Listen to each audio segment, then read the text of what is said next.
करी, पांडवों ने शिवलिंग की स्थापना करी, माता आदिशक्ति ने शिवलिंग की स्थापना करी, माता पार्वती ने पार्थिव शिवलिंग की पूजन करी, सती माता ने पार्थिव शिवलिंग की पूजन करी, उमा माता ने करी, कात्यायनी ने करी, कुष्मांडा ने करी, चंद्रघंटा ने करी। तो क्या केवल ये शिवलिंग, ये शंकर का स्वरूप क्या केवल मनुष्य या देवताओं के उद्धार के लिए? नहीं नहीं, जैसे कारकोट को मालूम पड़ा कि जन्मेजय यज्ञ कर रहा है, सर्प यज्ञ कर रहा है और आहुतियों पर आहुतियां दे रहा है, तो कारकोट भागा और जंगल में गया।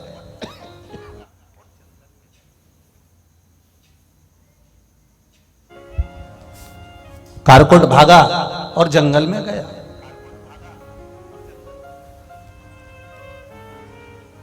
और कारकोट भागकर जंगल में जैसे ही पहुंचता है, कहां छुपूं मैं जाकर, किस जगह पर जाऊं मैं, किस स्थान पर पहुंचूं मैं, विचार करने लगा। देखा तो एक वीरान जंगल में, वीरान भूमि पर, वीरान जगह पर एक सुंदर सा शिवलिंग रखा हुआ। एक सुंदर जलाधारी है और उस पर सुंदर शिवलिंग है। शिवलिंग को देखा, बस उस शिवलिंग के सामने जाकर कारकोट 2 क्षण के लिए बैठा। अब सर्प है, विषैला सर्प है,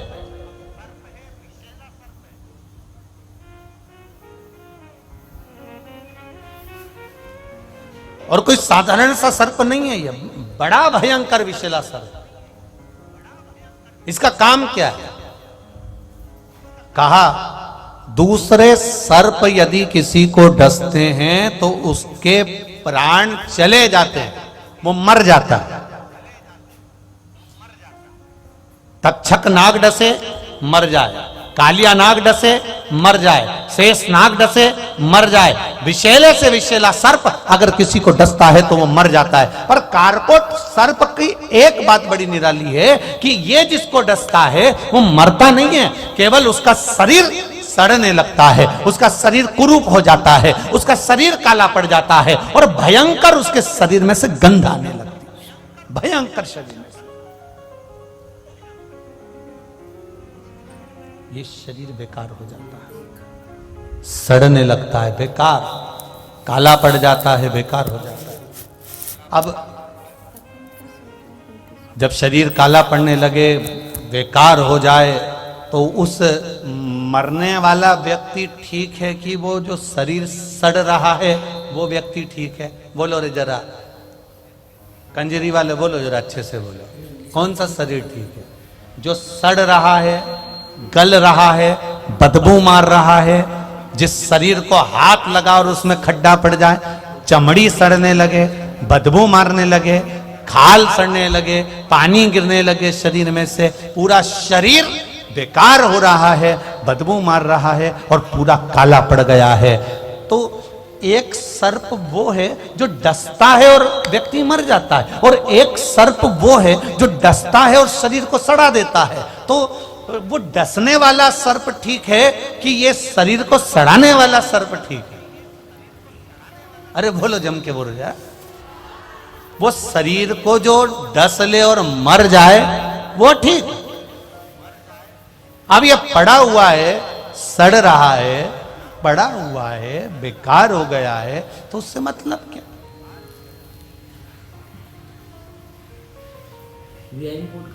दो आशीर्वाद होते हैं, 2 सर्प से समझिएगा जरा, 2 आशीर्वाद। एक आशीर्वाद होता है आयुष्मान, बोलो बोलो जरा जम के बोलो, आयुष्मान भव, और एक होता है चिरंजीवी भव। अब दोनों में अंतर समझना थोड़ा सा।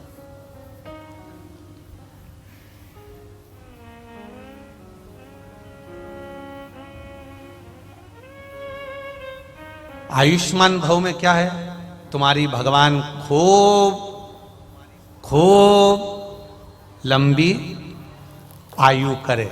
अब भले मुंह में सोफा सेट नहीं, और शरीर में आंत नहीं, हाथ थर थर थर थर धूज रहे, आंखों से दिखाई नहीं दे रहा, मुंह से खाते नहीं बन रहा, कानों से सुनाई नहीं दे रहा, पर बुजुर्गों ने आशीर्वाद दिया था आयुष्मान भव। मतलब अब तुम भले पलंग पर पड़े रहो, सड़ते रहो, गलते रहो, कैसे भी पड़े रहो, तुम्हें आशीर्वाद मिला है आयुष्मान भव होने का, इसलिए तुम्हारी उम्र बढ़ गई। अब पड़े रहो, गलते रहो, सड़ते रहो, जैसे पड़े हो पड़े रहो। ये तो हो गया आयुष्मान भव। अब एक होता है चिरंजीवी भव। चिरंजीवी का मतलब होता है कि जैसे तुम आज हो, जितने तंदुरुस्त आज हो, जैसे सुंदर आज हो, जैसे ताकतवर आज हो, जैसा बल तुम में आज है, मरते दम तक तुम में यह बल रहे, उसको चिरंजीवी का, वो बल तुम्हारा परमानेंट रहे। अब तुम्हें कौन सा आशीर्वाद चाहिए? नहीं नहीं, तुम तो ले आयुष, तुम तो ले, उसमें कोई दिक्कत वाली बात नहीं है, तुम्हारे को जो बल मिल जाए। आयुष्मान, तुम्हें कितनी खुशी होती है, कोई ने, सास ने कहा बेटा आयुष्मान भव, बहू खुश हो गई, सास के लिए गर्म चाय ला कर दे दी कि चलो सास ने आयुष्मान भव होने का बोला। पर जरा विचार तो करो, आयुष्मान भव होने में केवल उम्र बढ़ रही है, केवल उम्र बढ़ रही है, उसमें तुम्हारा बल नहीं बढ़ रहा, उसमें तुम्हारी युवानी अवस्था नहीं बढ़ रही, उसमें तुम्हारा आनंद सुख नहीं बढ़ रहा, उसमें केवल तुम्हारा बढ़ रहा है तो उम्र बढ़ रही है। आप मरने वाले थे 80 साल में, ज्यादा से ज्यादा 90 में मरोगे। अब 90 में मरोगे तो पड़े हुए हो, 80 के बाद में तुम्हारा जो जीवन चल रहा है, 90 के बाद जीवन चल रहा है, 100 के बाद जीवन चल रहा है, तो वह बस केवल आयुष्मान होने का जो तुम्हें आशीर्वाद मिला, उसके बल पर तुम पड़े हुए। पर चिरंजीवी भव, चिरंजीवी का मतलब है जैसे आज हो तुम, जैसे सुंदर तुम आज दिख रहे हो, जैसे तुम आज नजर आ रहे हो, जैसा बल तुम में आज है, जैसी एनर्जी तुम में आज है, जैसा विल पावर तुम में आज है, जैसी प्रबलता तुम में आज है। चिरंजीवी का मतलब है कि तुम पूरे जीवन पर्यंत जब तक जियो ऐसे ही जीना, सुंदर होकर, सुखमय होकर, भगवत भजन करते हुए, स्मरण करते हुए, मंत्र जाप करते हुए, नाम जाप करते हुए, कीर्तन करते हुए अपनी जिंदगी को ऐसे ही जियो, ऐसे।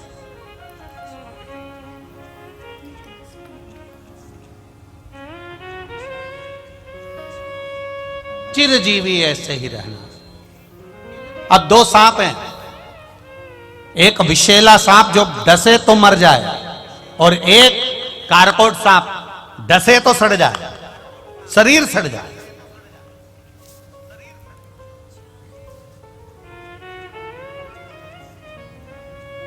महाराज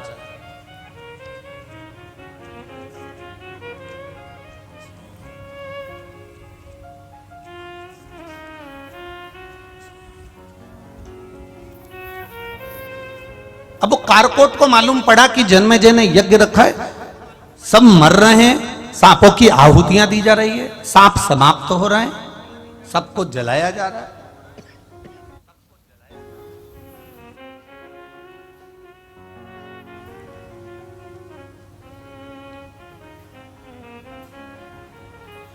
जब उसके स्मरण में आया, शिव जी के सामने, शिवलिंग के सामने जाकर बैठ गया। सामने शिवलिंग है, ये सम्मुख में बैठा है, सम्मुख में। अब बहुत ध्यान देना महाराज जी,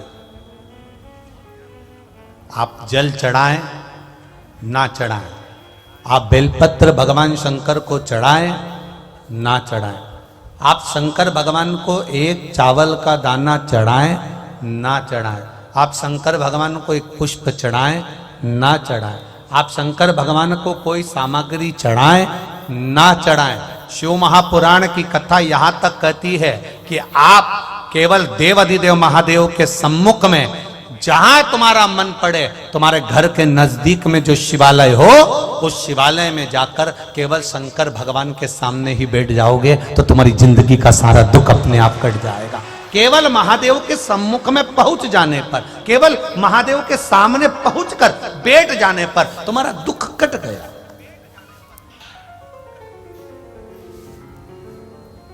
कट गया।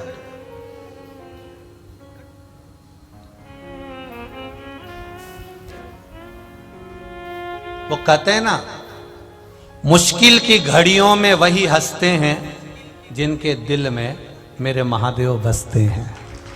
नहीं तो कोई हंसता है क्या?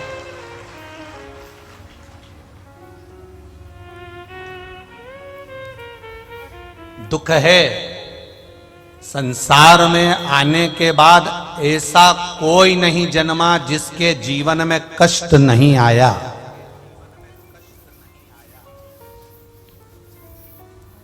ऐसा कोई नहीं जन्मा जिसके जीवन में कष्ट नहीं आया।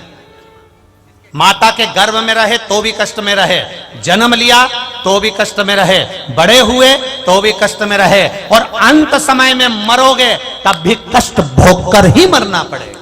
ये निश्चित है।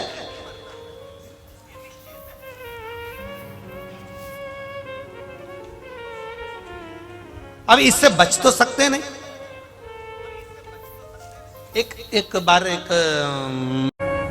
किस्मत के साथ में मेहनत करना प्रारंभ करते हैं तो ये शिव महापुराण की कथा कहती है, मेहनत का फल परमात्मा भी विचार कर कर दे ही देता है, वो पीछे नहीं हटता है। करना पड़ेगी मेहनत, थोड़ा थोड़ा मेहनत हमको करना है।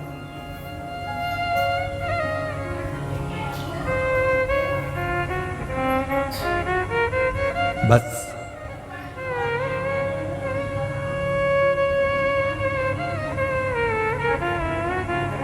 मेहनत के साथ में परमात्मा का भजन, उसका स्मरण, उसका कीर्तन भी जरूरी है। हमने ये कभी इस व्यासपीठ से नहीं कहा कि आपके शरीर में रोग आ गया, बीमारी आ गई तो आप डॉक्टर को मत दिखाओ, हम कभी नहीं बोलते। हम एक बात जरूर बोलते हैं कि डॉक्टर के पास जाओ, इलाज करवाओ, दवाई लो, गोली लो, जांच कराओ, सब कुछ कराओ, पर जो दवाई तुम डॉक्टर की दी हुई खा रहे हो उसको देव अधिदेव महादेव को बोलकर कि हे कुंदकेश्वर महादेव, इसको अमृत कर दीजिए, बस इतना बोलकर उसको खाना प्रारंभ कर दीजिए। धीरे धीरे बाबा उसको संभाल लेंगे। एक पत्र आया है, देखिए।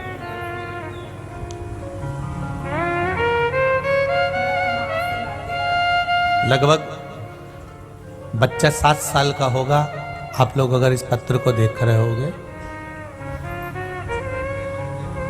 और टीवी के माध्यम से जितने लोग देख रहे हैं, आस्था चैनल, फेसबुक, यूट्यूब के माध्यम से जो पूरा देश विदेश देख रहा है, इस बच्चे की स्थिति, उसकी रिपोर्टें टीवी पर जो देख रहे हैं, उसकी रिपोर्ट, उसकी जांच, ये सब क्योंकि इसके दोनों लीवर खराब हैं। आप ही ने भेजी बहन? श्री शिवाय नमस्तुभ्यम बाबू, दोनों हाथ हिला दीजिए एक बार। श्री शिवाय नमस्तुभ्यम। उनको लाइव दिखा दो जो हॉस्पिटल में चालू है। बाबू आपका पत्र आ गया है, जो हॉस्पिटल में बच्चा जिसकी दोनों लीवर खराब थी। बाबू आप लाइव देख रहे हैं, आपके दोनों लीवर खराब है। डॉक्टर ने आपको दोनों लीवर खराब बता दिए हैं। आपके चेहरे पर जो फोटो आपने लगाया है, चेहरे पर और पूरे शरीर पर सूजन है लीवर खराब होने के कारण। बाबू आप लाइव देख रहे हैं, तो ये जो आपकी लीवर खराब है और डॉक्टर ने आपका जो इलाज चालू करा है, उसके अनुसार आपको जो आराम नहीं मिल रहा था, तो अपनी माँ से कहकर, परिवार से कहकर, जो आपने टीवी पर और मोबाइल पर शिव महापुराण की कथा सुनना चालू करी और शिव जी पे चढ़ाया हुआ जल जो आप पी रहे हैं, उससे आपका लीवर ठीक होना प्रारंभ हो गया। आपको बहुत बहुत साधुवाद है बाबू, बहुत बहुत धन्यवाद। इस पत्र में आपने लिखा है कि मेरा डॉक्टर का इलाज के साथ में जो मैंने शिवजी पर चढ़ा हुआ जल और बेलपत्र का जो सेवन करना प्रारंभ करा है, उससे मेरे लीवर ने काम करना दोनों ने प्रारंभ कर दिया और मैं उठकर बैठ गया हूं। पर मेरा इच्छा है, मेरा मन है, मैं अपने परिवार वालों को भेज रहा हूं कि मेरी टीवी पर मैं कथा सुन रहा हूं, जरूर बताना कि मैं ठीक हो गया हूं, गुरुजी को बोलिएगा।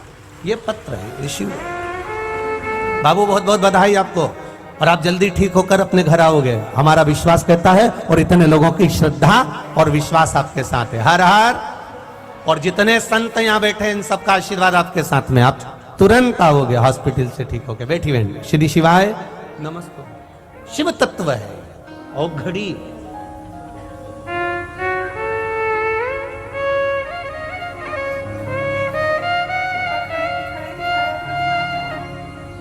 और महाराज उसका भजन, उसका कीर्तन, उसका मंत्र जाप, उसका स्मरण, उसका नाम जाप कहीं ना कहीं हमें पुण्य जरूर देता है, उसका फल हमें जरूर मिलता है। आप करोगे भजन, आप नाम जाप करोगे, आप कीर्तन करोगे, आप मंत्र जाप करोगे, हम कभी नहीं कहेंगे कि आप डॉक्टर को ना दिखाएं। आप दिखाएं, सारी जांचें कराएं, क्योंकि हमारे पास में ना तो मंत्र है, ना तंत्र है, ना विद्या है, ना भभूति है, ना बेल है, हमारे पास में कुछ भी नहीं है। हमारे पास में तो केवल एक लोटा जल सारी समस्या का हल। केवल एक लोटा जल का आप क्रम अपनाएं, शिव जी को जल चढ़ाएं, और वो जल तुम्हारा दिखावे का या छल का नहीं होना चाहिए, वो जल तुम्हारा दिल से बाबा देवादिदेव महादेव को समर्पित होना चाहिए। शिव संभाल, मेरा ओघड़दानी आपको संभालेगा। मैंने तेरे ही भरोसे, ओ बाबा तेरे ही भरोसे, हवा विच उड़ती जावागी, बाबा डोर हटो छठी राम कटी जावागी। भोले मैं तेरी पतंग, शंभू मैं तेरी पतंग। ये सब हमारे को किस्मत के भरोसे पर अगर हम बैठे रहेंगे और मेहनत नहीं करेंगे तो उसका फल नहीं मिलेगा। किस्मत भी साथ में रखो और मेहनत भी साथ में रखो। जब हमारी मेहनत और किस्मत दोनों साथ चलेगी तो ये निश्चित है कि आप कभी खड्डे में नहीं गिरोगे, आपका जीवन सार्थक हो जाएगा। हमारे भीतर जब लोभ आता है, हमारे भीतर जब वासना आती है, हमारे भीतर जब अहंकार आता है, हमारे भीतर जब तृष्णा आती है, हमारे भीतर जब आसक्तियां आना चालू हो जाती है, तब हम परमात्मा से दूर हो जाते।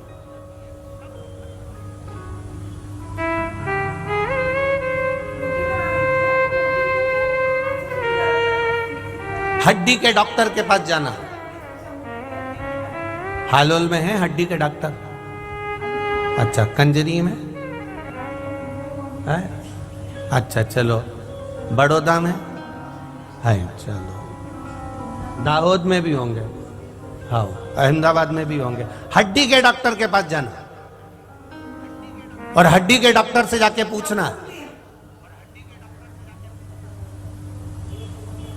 किसी अंधे व्यक्ति की हड्डी टूटी कभी? हड्डी के डॉक्टर से जाके पूछना, अंधे व्यक्ति का पांव टूटा, अंधे व्यक्ति का हाथ टूटा, अंधा व्यक्ति कहीं सिर फोड़ा, अंधे व्यक्ति का कभी हाथ पैर टूटा हुआ नहीं मिला होगा। हमेशा हाथ पैर टूटते हैं तो आंख वाले के ही फूटते हैं।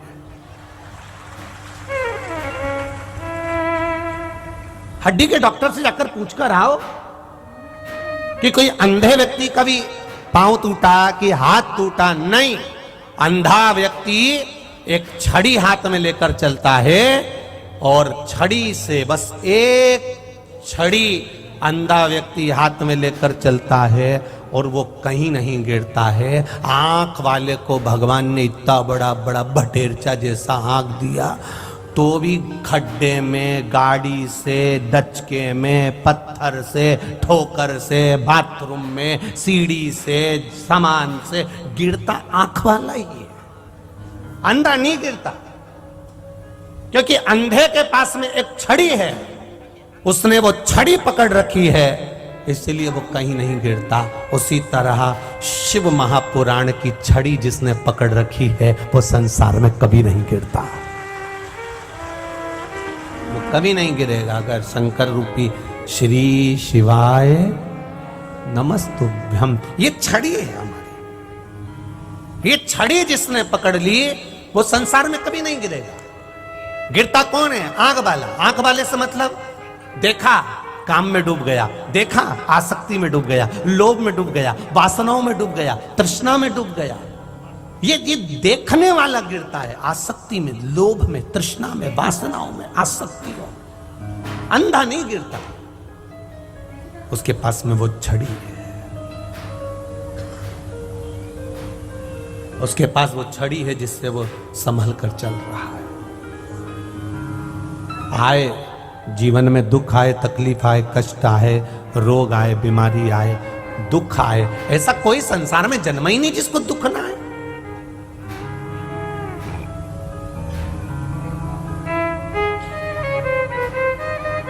एक महाराज जी का पत्र है कल,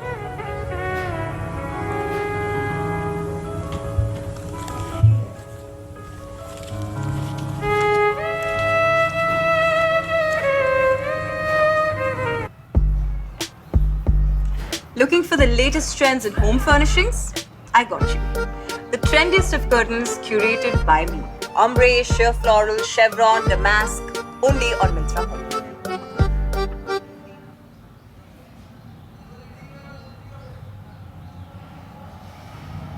Marry a South Indian boy. Why? I want masala dosa. Grandma, get masala dosa on Zomato.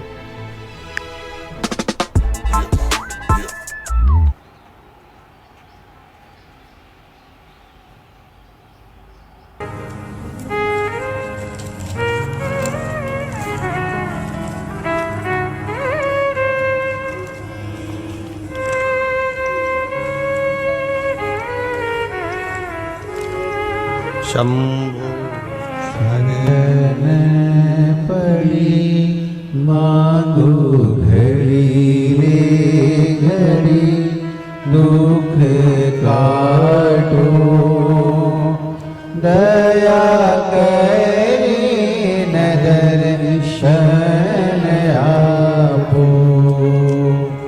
Shambhu शरण पड़ी मांगो घड़ी रे घड़ी, दुख काटो दया करी नजर शन आपो। ये कोरियर द्वारा पत्र आया है। हमने पहले कथाओं में वर्णन किया है कि कोरियर से अगर कोई भी पत्र आएगा तो हम नहीं पढ़ेंगे, क्योंकि कोरियर के पत्र बहुत आने लगे थे, क्योंकि गांव के ही पत्र इतने हो जाते हैं, तो बाहर से कोरियर से आने वाले पत्रों को हमने पढ़ना बंद कर दिया। 2-3 पत्र आए हुए हैं। अब वो पत्र आया तो कल खोला। हम ऐसा नहीं कि पत्र नहीं खोलेंगे, पर हमने ये विचार करा था कि बाहर से आने वाले पत्रों को नहीं पढ़ा जाए।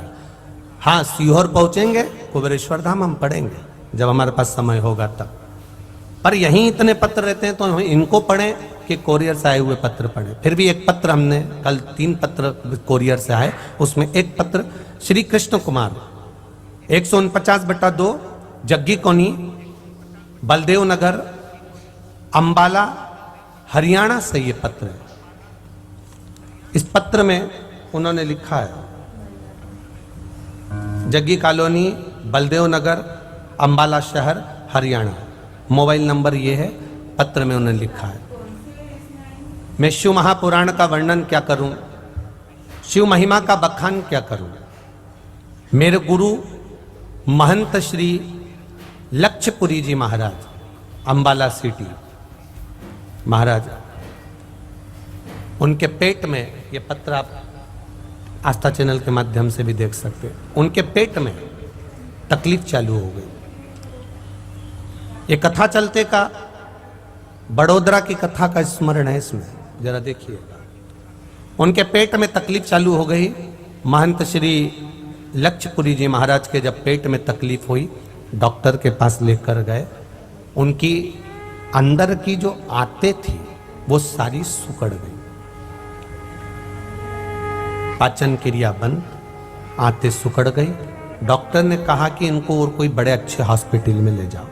हम उनको हॉस्पिटल में लेकर गए।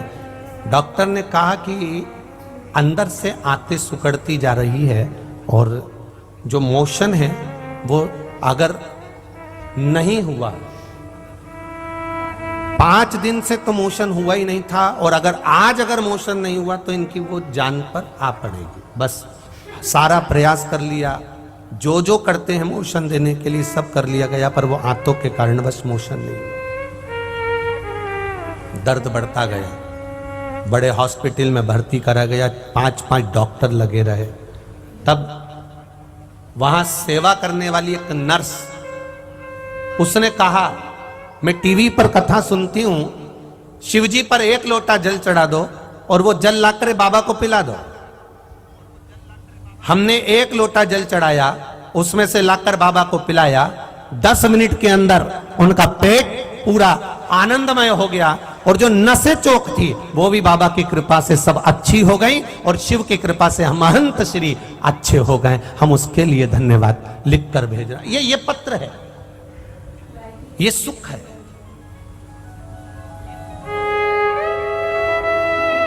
ये जीवन का एक आनंद देने वाला है। महाराज, आप भगवान का भजन करो, स्मरण करो, कीर्तन करो, मंत्र जाप करो, नाम जाप करो, आप शिव की भक्ति में डूबे रहो। हम ये नहीं कहेंगे कि तुम भगवान करो, विश्वास करना, मेहनत करना, और मेहनत के साथ में जब विश्वास पूर्ण होगा तब एक जीवन का आनंद हो। एक बच्चे ने पत्र लिखा है, ये भी देखिए, छोटा है।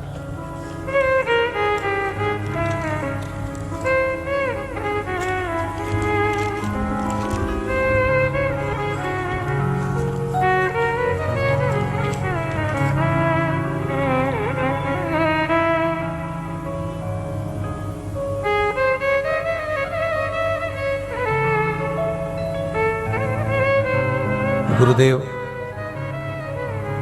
छोटा सा पत्र है।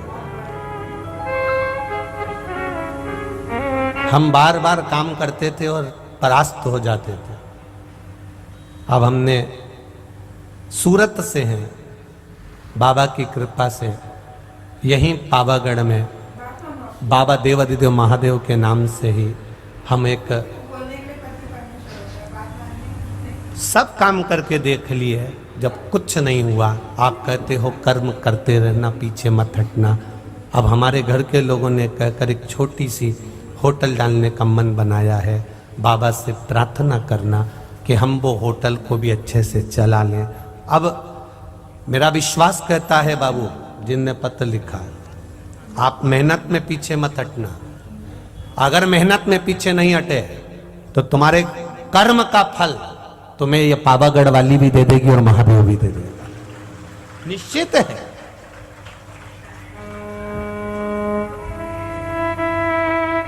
कर्म करना पड़ेगा। हम बैठे हैं, केवल सामने भोजन की थाली भगवान दे देगा, लगा देगा, पर हाथ से भगवान खिला भी देगा, पर मुंह तो चलाना पड़ेगा।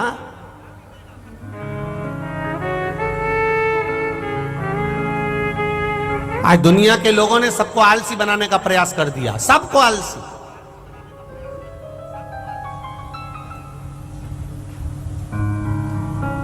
कोई कर्म नहीं करना चाहता, बस कहीं का ऐसा महाराज मिल जाए, घुमाए और नीचे से हंडा निकल आए और हमारे पास में गोल्ड गोल्ड, सोना ही सोना हो जाए। श्योर वाला महाराज को हंडा निकालना नहीं आता। तुम्हारे पास में कोई महाराज हो जो हंडा निकाल के दे दे तो हमें भी बता देना, हम कथा नहीं करेंगे, हंडे से काम चला लेंगे। हम भी हंडे से।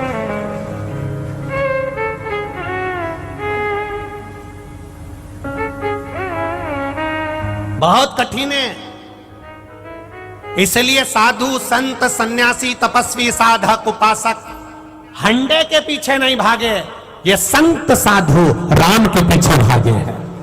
क्योंकि राम से बड़ी दुनिया में कोई दौलत नहीं है। मेरे राम, मेरे शिव, मेरे कृष्ण से बड़ी दुनिया में कोई दौलत नहीं है। जिसने नारायण को पकड़ लिया, लक्ष्मी उसके चरणों की दासी बन जाती है, उसके पास दौड़ कर आ जाती है। ये शिव तत्व है। महाराज जी सीताराम सरकार के मंदिर में कंजरी में इतने आए हुए हजारों भक्तों के लिए, लाखों भक्तों के लिए रोज भोजन बना। हम जितनी बार महाराज जी से पूछे, परम पूज्य महंत श्री राम शरण दास जी महाराज जी से जितनी बार पूछा, हमने भंडारे की चर्चा 2-3 बार करी। और पहले दिन भी आपने देखा होगा, हम पहले आए तो सबसे पहले महाराज जी से एक ही बात की, हमें भंडारा का दर्शन करा दो। महाराज जी हमने निवेदन करा, महाराज जी ने हमको आराम से भंडारे का दर्शन। एक बात उन्होंने बारंबार कही, सब राम जी चला रहा है, ये जितना भंडारा चला रहा है राम जी चला रहा है। कितने आ रहे कितने जा रहे, कौन खा रहा कौन जा रहा, ये सब राम जी चला रहा है, उसके सिवा कोई। इसको कहते हैं राम पर अटूट भरोसा, विश्वास, दृढ़ता।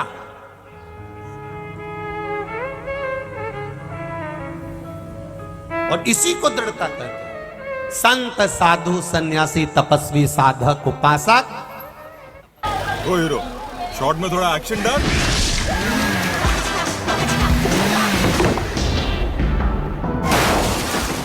आप स्निकर्स लो, भूख से आप रोहित शेट्टी बन जाते हो। Okay sir. Emergency light. Hunger अच्छे अच्छों को बदल देता है। Hungry grab Snickers. कभी इधर उधर नहीं जाता, वो राम की शरण में रहता है।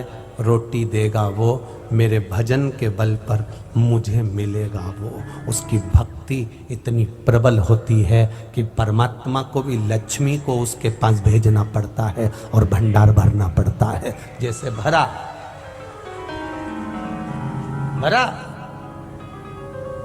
और मेरा विश्वास कहता है कि हजारों लोग रोज भोजन कर रहे हैं, उसके बाद भी मेरा सीताराम सरकार का जो भंडारा होगा, अंदर से भंडार ग्रहण होगा, जहां सूखा सामान रखा होगा, ये मेरा विश्वास कहता है सीताराम जी ने उसको खाली नहीं होने दिया होगा, भरा की भरा रखा होगा। ये मेरा राम।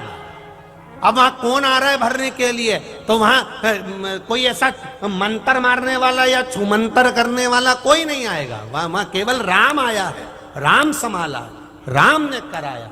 और मेरा ओ घड़ी, मेरा शिव, मेरा राम, मेरा कृष्ण, मेरा शंभु। भगवान कहते हैं मेरे पास में कुछ भी नहीं है।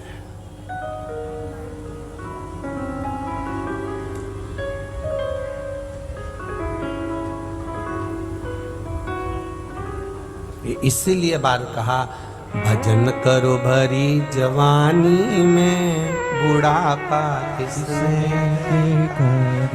जब हम पहुंचेंगे उस अवस्था तक, तब देखा जाएगा। पर कर्म के साथ अपना कर्म करते जाओ और भोलेनाथ जी पर विश्वास दृढ़ करते जाओ। मैंने 1 लोटा जल चढ़ाया है, मैंने बेलपत्र चढ़ाई है, मेरा विश्वास कहता है कि मुझे वो पास करेगा। मैंने एग्जाम दिया है, दिल से दिया है, अच्छा दिया है, मेरा विश्वास कहता है मेरा कंपटीशन एग्जाम में होगा। मैंने भरोसा करा है, मैंने विश्वास किया है, मैंने पढ़ाई करी है, मेहनत करना है और विश्वास भी करना है, कर्म भी करना है, विश्वास करना। मैंने पूरी पढ़ाई करी है और सारी इंटरव्यू की तैयारी करी है, मेरे को निकालेगा वही। अब मैं इंटरव्यू कहीं किसी मैनेजर के सामने देने नहीं जा रहा हूं, अब मेरा महादेव के सामने देने जा रहा हूं, वो मुझे निकालेगा।